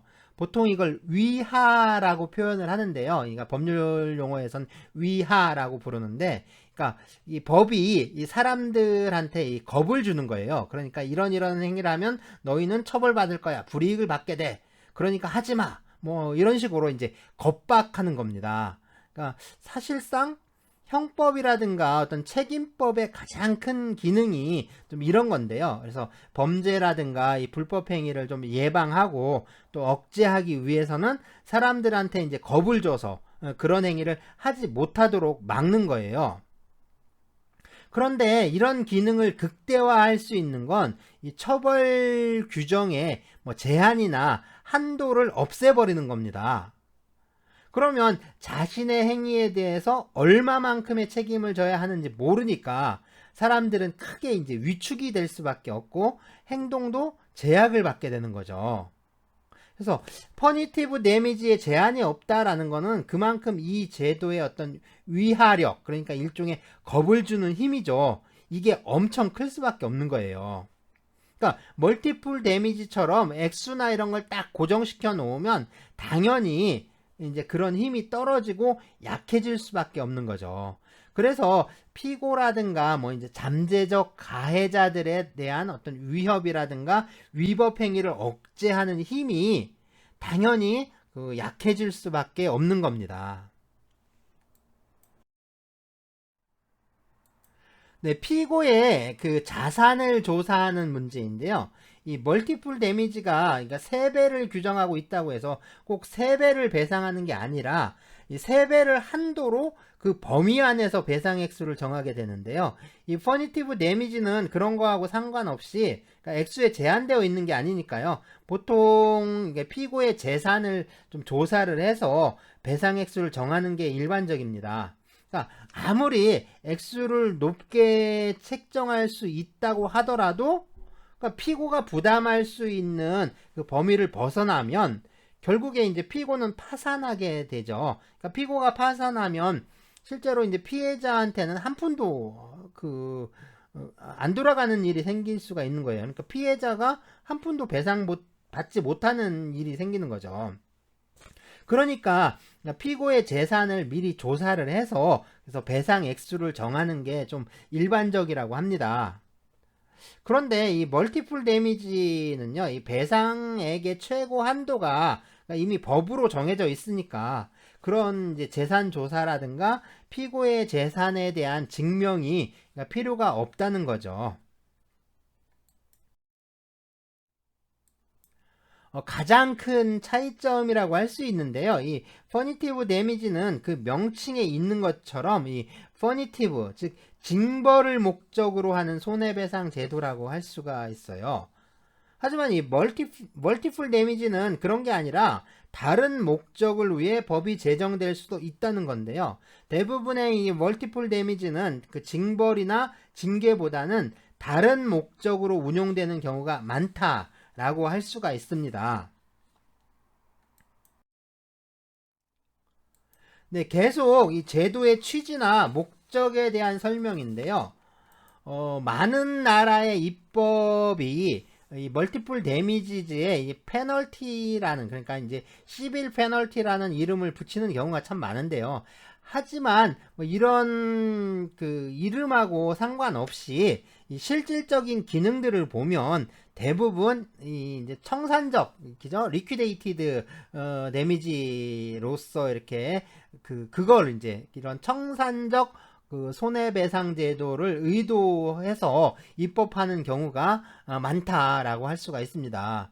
그러니까 이 멀티플 데미지는요, 이 징벌이나 징계라는 이름을 붙여서 그 법으로 제정하고 있지만 사실은 그 징벌이나 징계의 목적보다는 이 불법 행위로 인해서 발생한 어떤 이익의 그러니까 불균형 관계 있죠. 그러니까 그 이익의 어떤 그 배분 관계를 좀 정당하게 정리를 하고 또 그걸 청산하는 제도로서 운영되고 있다라고 할 수가 있는 거죠. 자, 앞에서 우리가 이제 손해 개념에 이 발생한 손해와 또 배상받을 수 있는 손해가 있다라고 했는데요. 그러면 실제로 앞에서는 이게 뭐 같은 거다라고 했는데 사실은 같은 게 아닙니다. 이게 좀 많이 달라요. 그런데 이 발생한 손해와 이 배상받을 수 있는 손해 중에 그렇다면 실제로 규모가 더 큰 건 어떤 걸까요? 어떤 게 더 큰 거라고 할 수가 있죠? 네, 당연히 발생한 손해가 이 배상받을 수 있는 손해보다 크겠죠. 그래서 손해배상 제도는 발생한 모든 손해를 다 배상시키는 게 아니라요, 법률에 규정된, 그러니까 제한된 범위의 손해만을 배상시킨다라고 했는데요. 그래서 이거를 제한배상주의라고 한다고 했죠. 그래서 배상받을 수 있는 손해는 실제로 발생한 손해보다는 적을 수밖에 없는 거죠. 그렇다면 이 실손해배상에서의 실제 손해, 그러니까 이제 액츄얼 데미지요. 이 액츄얼 데미지는 그러면 어떤 걸까요? 이거요. 네, 미안합니다. 이거죠. 이거예요. 액츄얼 데미지는 발생한 손해가 아니라 배상받을 수 있는 손해를 말하는 거예요. 그래서 멀티플 데미지라고 했는데 이게 자꾸 배상액이 좀씩 줄어든다라는 느낌이 들죠. 자, 그렇다면 이게 이제 배상받을 수 있는 손해, 이게 또 뭐냐라는 문제인데요. 이 손해는, 그렇죠? 재산상 손해와 비재산상 손해로 나눈다라고 했습니다. 또 이 재산상 손해는 적극적 손해와 소극적 손해로 나눈다고 했죠. 그리고 이 비재산상의 손해는 결국에 정신적 손해를 의미하고요. 이러한 정신적 손해에 대한 배상금을 우리는 위자료라고 부른다고 했습니다. 그러면 이게 손해배상액을 산정할 때 이 재산상 손해는요, 이게 쉽게 금전으로 환가가 가능하죠. 먼저 적극적 재산 손해는 그 실질적인 재산 감소를 의미하는 거니까 이 재산 감소분을 시장 가격으로 표시하면 되고요. 그 다음에 소극적 재산 손해는 얻을 수 있었는데 얻지 못한 이익이라고 했습니다. 그러니까 일실이익 또는 일실소득이라고 부르죠. 우리가 이제 직장인들을 유리지갑이라고 부르는데, 이게 소득이 이게 너무 투명하다 보니까 좀 안 좋은 점들이 좀 있죠. 그런데 이제 이 직장인들의 경우에는 일실소득을 계산하는 게 아주 쉽죠. 그러니까 월별 이 노동소득을 기준으로 해서요, 그냥 일실소득을 산정할 수가 있습니다. 그러니까 이게 좀 어떻게 보면 상당히 편하다라고 할 수도 있죠. 근데 이제 자영업자들의 경우에는 이게 영업이익을 기준으로 해야 하는데요. 이게 좀 뭐 이제 따지기가 그러니까 이게 전월 대비해서 또는 전년도 대비 이 영업 매출 감소액이 얼마냐. 그래서 이걸 또 기준으로 해서 측정할 수가 있습니다. 자, 그러면 위자료는 어떨까요? 이 위자료는 정신적 손해에 대한 배상금을 말하는데요. 이 배상금이니까 역시 금액으로 평가가 되는 거죠. 그런데 이 정신적 손해라는 게 이 금전적인 가치에 의해서 평가될 수가 없는 거잖아요. 이게 정신적 고통이라는 게 참 돈으로 따져서 평가할 수 없다는 거죠. 더군다나 이 정신적 고통을 금전으로 환가해서 금전 배상을 받는 것에 대해서는요, 상당히 좀 오래전부터 이제 부정적인 인식이 강했습니다. 그래서 어느 법문화에서나 이 명예라든가 이런 정신적 가치를 금전으로 평가하는 것 자체에 강한 반감을 보여왔는데요. 그래서 위자료에 대해서는 상당히 부정적이었죠. 그래서 위자료가 인정되는 경우에도 아주 적은 액수에 불과했습니다. 그러니까 이제 그 동전 한 입 정도의 좀 형식적으로만 인정하는 경우가 많았어요. 물론 이제 지금 우리 시대에, 그러니까 우리나라에서 우리 시대의 법문화는 그렇지 않죠. 자꾸 이제 위자료 액수를 자꾸 높게 부르려는 경향들이 많은데요. 어쨌든 이 대부분의 이 재산상 손해에 대한 그 배상 청구 사건에서는요, 이 재산적 손해가, 그러니까 재산상의 손해가 그 전부가 되면 이 정신적 손해도 같이 전부가 되는 것이다 라고 봐요. 그래서 이제 그런 경우에는 별도로 위자료를 인정하지 않는 경우들이 이제 대부분이고요. 그래서 이제 위자료가 문제되는 사건은 주로 인격적 이익이 침해되는 경우라고 할 수가 있습니다. 이 위자료라는 게, 그러니까 그 사실심 법관의 그 재량에 속하는 문제라서요. 이 위자료 액수에 대해서는 뭐라고 할 수가 없어요. 그래서 이게 대법원에 상고할 수 있는 것도 아닙니다. 이건 위자료 액수에 대해서는 대법원에 상고할 수가 없어요. 자, 그렇다면 도대체 이 위자료는 어떤 역할을 하느냐라는 건데요. 그러니까 위자료의 기능이 뭐냐라는 겁니다. 자, 먼저 정신적 손해에 대한 배상금이니까 이 배상금으로서 이 전보적 기능을 담당해요. 다른 말로는 이 보상적 기능이라고도 합니다. 그러니까 다시 말해서 정신적 손해를 갚아주는 기능인 거죠. 이건 위자료가 정신적 손해에 대한 배상금이니까 당연히 이런 기능이 있겠죠. 자, 두 번째는요, 이 재산적 손해의 부족한 부분을 보충하는 기능을 담당합니다.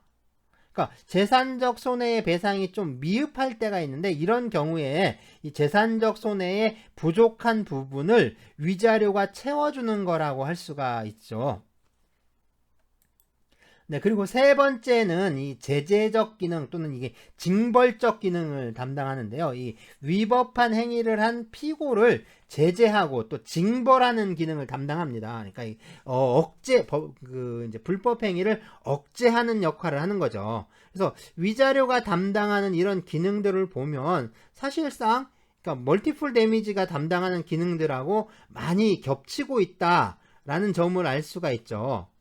그렇다면 요즘 문제가 되는 이 징벌적 손해배상에 대해서 좀 살펴보도록 합시다. 자, 언론사의 이 가짜 뉴스에 대해서 징벌적 손해배상을 허용하자라는 이런 주장에 대해서요, 81%가 찬성을 한다고 하는데요. 반대는 11%에 불과하죠. 자, 정말로 이 지지하는 쪽이 압도적으로 참 많다라고 할 수가 있는데요. 그러니까 지금 이게 이 언론 문제뿐만 아니라 이 정치인들이나 아니면 법률가, 법학자, 그러니까 법대 로스쿨 교수들 이런 사람들이 진짜 입을 모아서 이 징벌적 손해배상 제도를 도입하자. 그래서 3배든 5배, 많으면 10배까지 이렇게 허용해야 되느니 마느니 이런 주장들을 하고 있습니다. 그런데 말이죠. 여기서 우리가 좀 심각하게 생각해 봐야 할 문제가 있습니다. 자, 언론사의 가짜뉴스 보도에 그죠? 손해배상을 부과하려면 그렇죠? 가짜뉴스 보도에 피해를 입은 피해자가 있어야겠죠.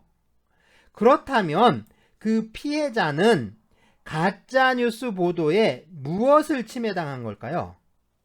다시 말해서 피해자에게 발생한 손해가 무엇이냐라는 겁니다. 당연히 이 3배의 손해배상을 인정하려면 그죠? 3배를 산정하기 위한 기본적 손해의 액수를 미리 확정할 수 있어야 하는 거잖아요. 그러니까 정말 중요한 거는 이게 3배냐 4배냐 이게 아니라 그러한 3배냐 5배냐 이런 그런 걸 계산하기 위한 손해배상의 기본적인 액수를 어떻게 계산할 거냐 하는 거죠. 이 기본적인 손해배상 액수에 의해서 3배냐 4배냐 하는 그런 것들이 정해지는 거죠. 자, 이 기본적인 액수가 1,000만원이라면 여기에 3배를 하면 3,000만원이 되죠. 1억이라면 3배하면 3억이 됩니다. 그런데 기본적인 손해배상 액수가 10만원 밖에 안 된다면 3배를 해도 30만원 밖에 안 되는 거예요. 기본적인 액수가 그 만원이라면 손해배상 그 3배를 해도 3만원 밖에 안 되는 거죠. 그러니까 기본적인 배상 액수가 얼마냐? 그게 얼마 안 되면 이 3배라고 해봐야 5배라고 하든 100배, 1000배라고 하든 이게 얼마가 되지 않는 거죠. 그렇게 많지가 않은 겁니다.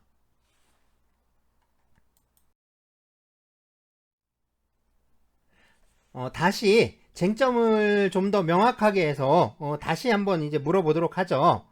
자, 가짜 뉴스가 있다라고 합시다. 가짜 뉴스가 있어요. 그래서 어느 언론사에서 정말 악의적으로 이 가짜 뉴스를 보도를 했어요.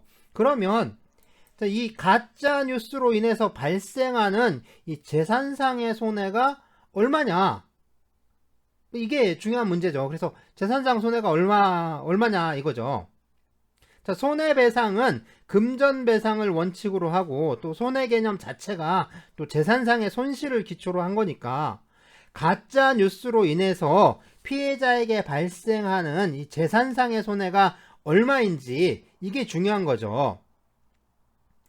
그런데 말이죠. 정말 중요한 건요. 이 가짜 뉴스로 인해서 재산상의 손해가 발생하지 않는다는 겁니다.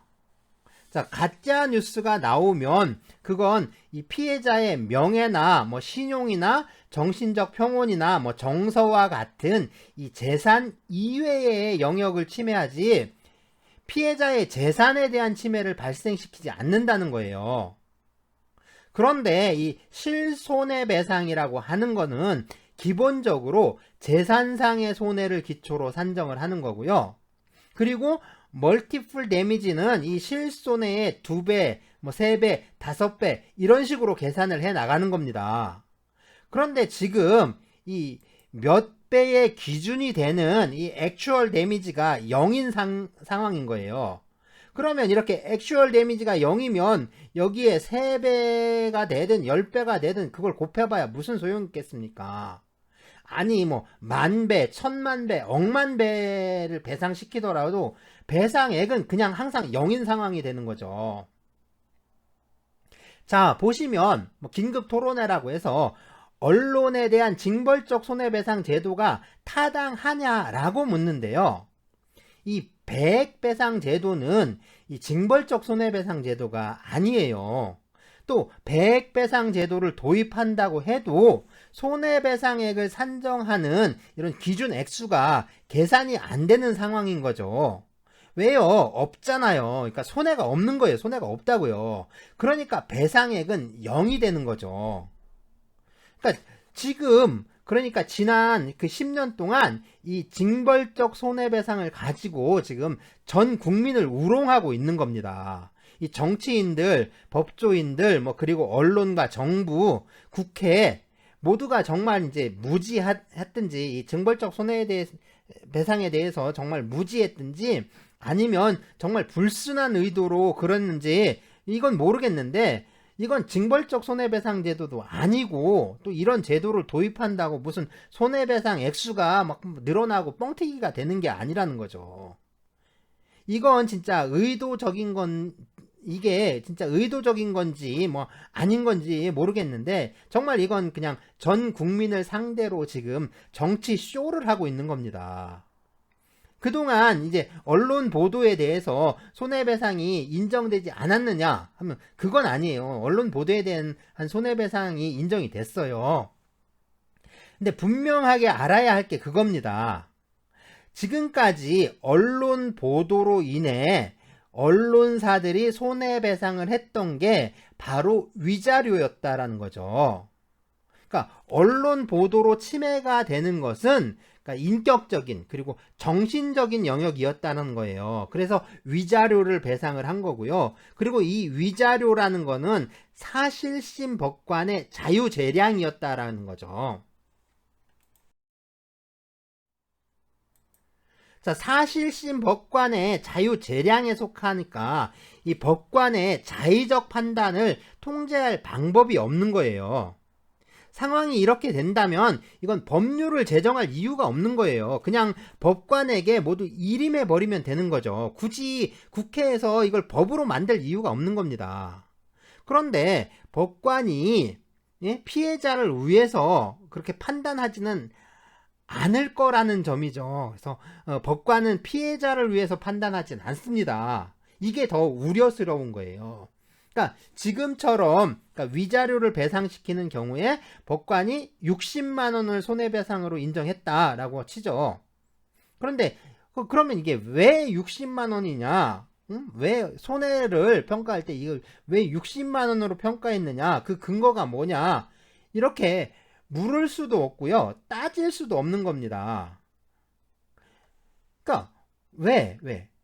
그러니까 얼마를 배상시킬지는 이건 법관의 자유재량이잖아요.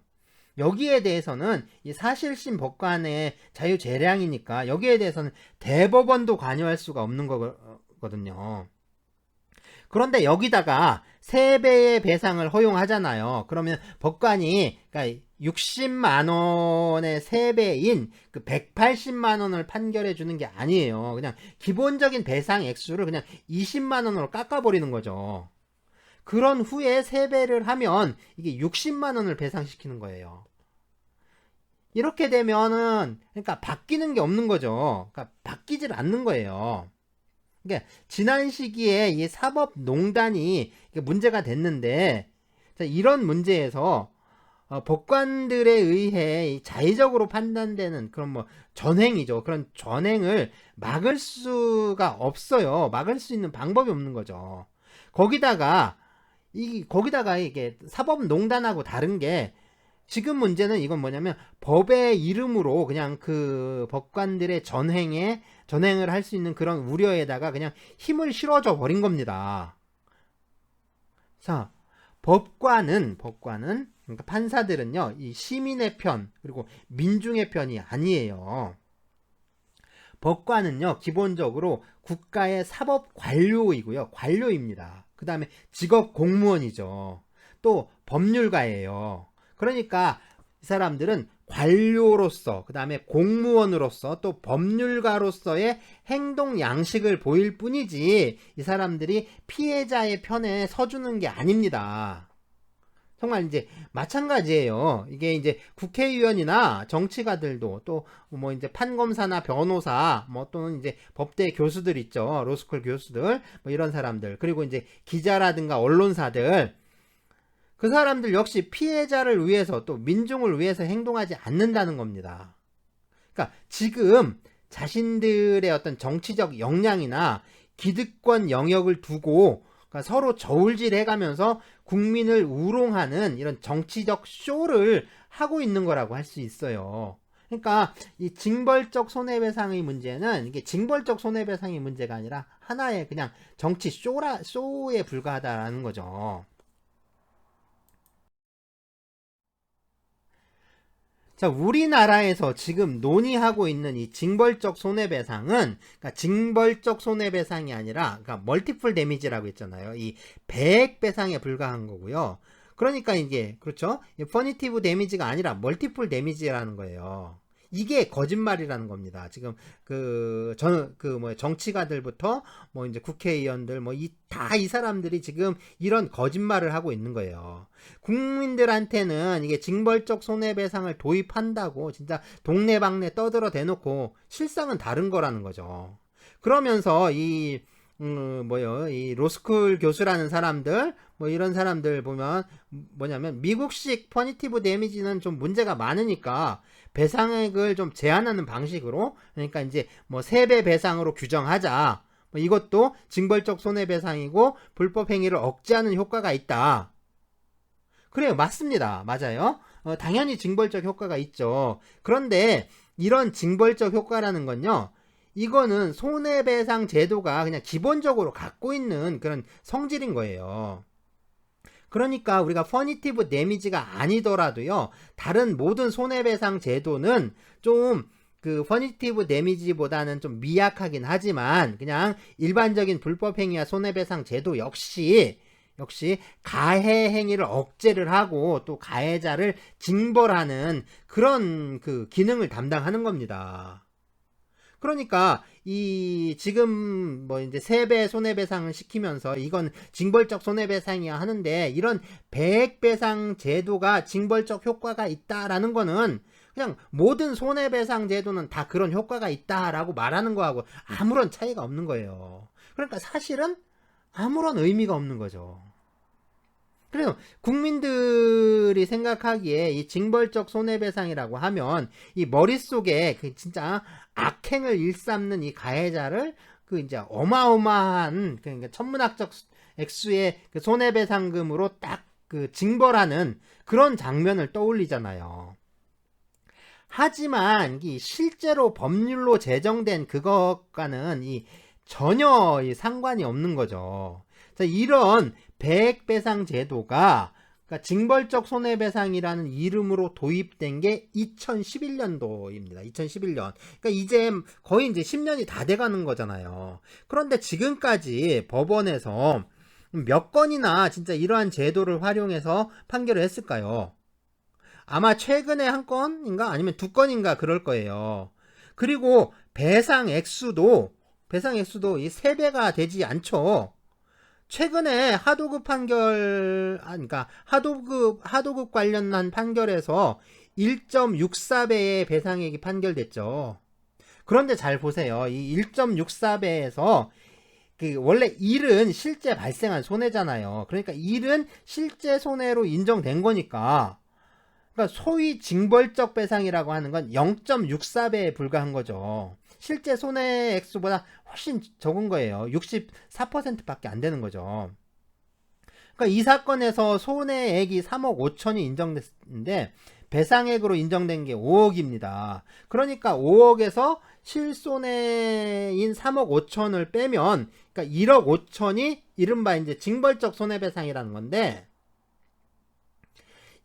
보시면 이런 하도급 거래에서 이 대기업의 횡포가 있죠. 이 대기업의 횡포를 보면, 그러니까 지금 이제 3억 5천이 실손해인데 이 실손해액으로 산정된 금액 말고도 사실은 이 하청기업들, 하도급 기업들 보면 진짜 엄청난 그 무형의 손실이 발생하게 되어 있습니다. 그러니까 엄청난 그 다른 손실들이 있는데 이런 손실들은 손해배상으로 이제 그 배상받지 못하는 거죠. 그러니까 이런 손해는 배상에 포함시키기가 힘드니까 피해자가 감수할 수밖에 없는 거예요. 그러니까 사실상 이 1억 5천은 가해자를 징벌하기 위한 것보다는요, 피해자가 배상받지 못하는 그런 손실에 대한 어떤 보충적 손해배상의 성격을 갖는 겁니다. 앞에서 우리가 이제 멀티플 데미지에서 봤더니 블랙로 딕셔너리에서 이제 설명한 거 있잖아요. 그 설명도 지금 이걸 지적하는 거예요.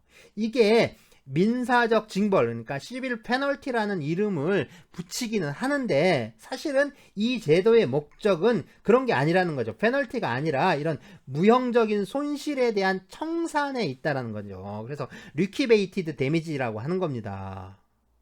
자, 그러니까 지금 이제 이렇게 이제 국민들을 속이는 거짓말은 좀 이제 그만해야 한다는 거죠. 아니 이제 못하게 해야죠. 이거 못하게 막아야 됩니다. 그러니까 얼마나 이 언론과 정치인들, 그다음에 국회의원들, 그리고 뭐 그 판검사, 변호사, 법조인들, 그리고 이제 로스쿨 교수들, 이 사람들이 국민을 기망하고 우롱해 왔는지 이제 낱낱이 폭로를 해야 한다라는 거예요.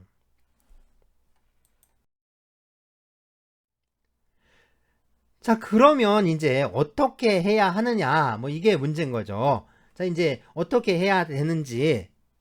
일단, 그래요. 이제 제 의견은 그렇습니다. 이 징벌적 손해배상 제도가 도입돼도 좋다라고 생각해요. 당연히 원래 의미에 맞는 징벌적 손해배상. 그러니까 퍼니티브 데미지인 거죠. 그러니까 우리나라에서 지금 자행하는 이 어떤 이 고의적이고 악의적인 이 진짜 불법행위 현실을 본다면 정말 이 제한되지 않은 징벌적 손해배상, 그러니까 이 멀티플 데미지가 아니라 퍼니티브 데미지를 도입해야 된다라고 뭐 지금 뭐 이제 생각을 하고 또 그런 주장을 하는데요. 물론 이게 제 생각에는 이게 꼭 도입되어야 된다, 반드시 도입되어야 한다라는 그런 주장을 하는 건 아니에요. 도입하게 된다면 원래의 퍼니티브 데미지를 도입해야 한다라는 거예요. 그리고 무엇보다도 이 멀티플 데미지를 징벌적 손해배상이라고 속이는 속임수를 쓰는 그런 짓을 하지 말라는 거죠. 이건 순전히 정치적 쇼에 불과합니다. 그러니까 이런 쇼를 그만하라는 겁니다. 이걸 막는 방법은 이 퍼니티브 데미지와 멀티플 데미지의 분명한 차이점들을 좀 알아야 하는, 이거를 아는 방법밖에 없는 거죠. 이걸 알아야 속지 않겠죠. 그리고 정말 이제 이 멀티플이 아니라 이게 그렇죠. 이 퍼니티브 데미지를 도입하려면 아니요, 이제 이 도입하기 위해서 꼭 필요한 게 있습니다. 이게 이제 그 전제 아니면 이제 선결 요건이라고 할 수 있는데요. 이거 없이는 징벌적 손해배상이란 제도를 도입한다라고 해서 그게 징벌적 손해배상 제도로서 기능을 할 수 있는 게 아니에요. 기능할 수 없는 겁니다. 그래서 징벌적 손해배상이 이 징벌적 손해배상으로서 역할을 좀 제대로 하려면 꼭 필요한 게 있어요. 네, 바로 이 배심 제도인데요. 이 배심 재판 제도가 있어야 징벌적 손해배상이 그러니까 제 역할을 할 수가 있는 거예요. 배심 재판 제도를 도입하지 않고 이 징벌적 손해배상 제도만 시행한다라고 하면 그거는 이제 징벌적 손해배상의 역할을 할 수가 없습니다. 자, 앞에서도 잠깐 말했었는데요. 이 법관은 판사들이요. 우리나라 판사들은 결코 이 피해자의 편이 아닙니다. 재작년에 제가 이제 징벌적 손해배상에 관한 이 논문을 쓰면서 왜 이 직업법관 제도로 징벌적 손해배상 제도를 운영할 수 없는지 그거에 대해서 좀 적어놓긴 했는데요. 어쨌든 이 핵심은요.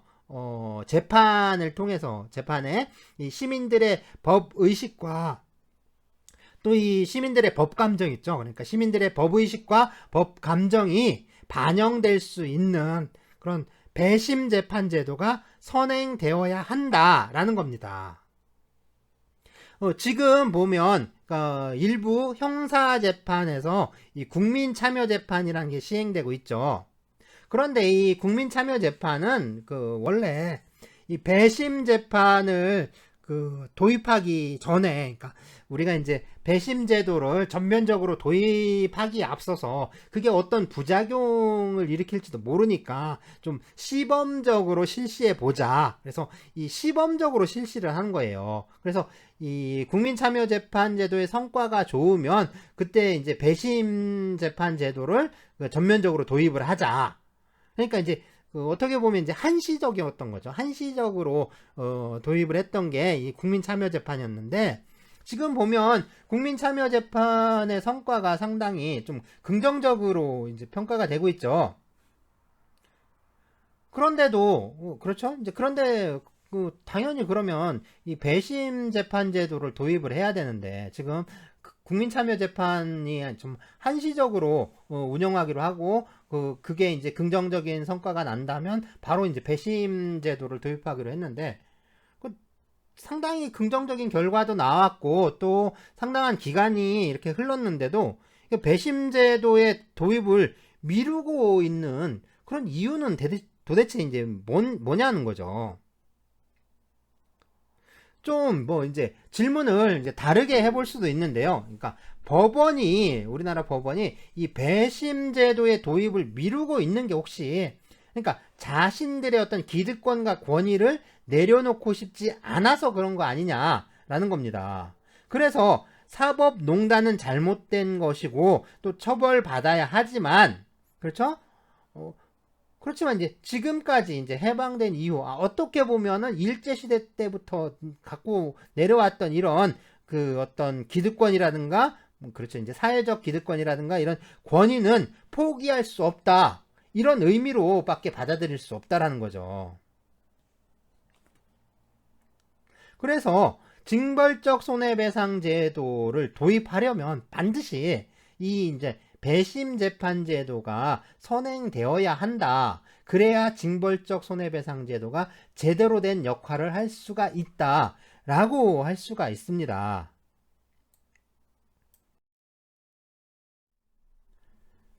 네, 현재 막 이제 우리가 징벌적 손해배상 제도라고 말하는 그거 우리나라에 뭐 징벌적 손해배상 제도로 도입하고 있다, 입법하고 있다, 법률을 제정하고 있다 하는 그런 것들의 문제점에 대해서요, 제가 2018년 11월에 발간된 건데요. 민주법학 68호에 네, 이 징벌적 손해배상보다 배심제가 먼저다라는 논문을 발표를 했는데 네, 자세한 내용을 좀 알고 싶으면 이 논문을 참조하시면 좋을 것 같아요. 네, 민주주의 법학연구회 홈페이지에 공개되어 있고요. 그러니까 이제 유료 사이트 있죠. 논문 돈 받고 파는 유료 사이트 거기 이용하지 마시고 필요하시면 이 연구회 홈페이지에서 직접 다운 받으실 수가 있습니다.